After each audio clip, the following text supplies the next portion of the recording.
তোমার নাম কি? কৌস্তব রয়। কৌস্তব, অনেক অনেক ধন্যবাদ। এটা প্লিজ আমাকে পাঠিয়ে দিও। অবশ্যই। এটা আমি আমার কাছে রাখতে চাইবো। এত সুন্দর করে তুমি ছন্দ মিলিয়ে মিলিয়ে লিখেছো। দেখো আমরা তো বাংলা ছবির নতুন অধ্যায় তোমার হাতেই আঁকি। তুমি তো সবার সেরা, তুমি আমাদের হেমন্তের পাখি। তোমার বুদ্ধির নেই তুলনা, অভিনয়টাও বেশ ভালো বটে। তোপসে সেজে দেখিয়েছিলে বোম্বাইয়ের বোম্বেটে। তোমার হাতে বাংলা ছবি নানান রকম সৃষ্টি। রমেন সেজে বাঁচালে প্রাণ, করিয়েছিলে শুভ দৃষ্টি। ব্রেক ফেল করা গাড়িকে তুমি সাহস যোগাও।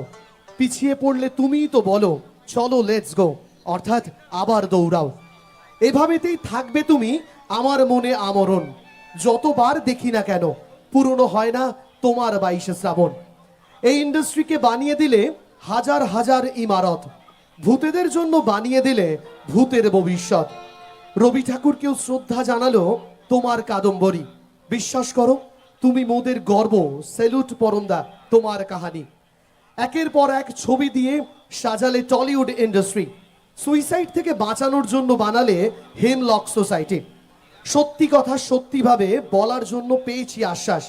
প্রলয় আবার হবে, জানি সঙ্গে থাকবে আমাদের বরুণ বিশ্বাস। হইচইটাও আজ হিট দেখে তোমার ট্যাংরা ব্লুজ। তোমার মতন আর হবে না কেউ দ্বিতীয় পুরুষ। বাচ্চা থেকে ইয়াং সবাই ব্যস্ত খেলতে শুধু পাবজি। তুমি তো শেখালে বলো how to save our child Habji Gabji. এই লেখাতে বাদ আছে আরো অনেক তোমার অভিনয়ের কীর্তি। মরতে ছিলে বাঁচতে হবে, তবেই তো কিল বিল সোসাইটি। শেষের আগে একটা কথা, তুমি মহান, তুমি সেরা, তুমি একজন সফল ডিরেক্টর। ভালো থেকো বরন্দা, তুমি আজীবন থাকবে ইন্ডাস্ট্রির জুলফিকার। তোমার নাম কি? কৌস্তব রয়। কৌস্তব, অনেক অনেক ধন্যবাদ। এটা প্লিজ আমাকে পাঠিয়ে দিও। অবশ্যই। এটা আমি আমার কাছে রাখতে চাইবো। এত সুন্দর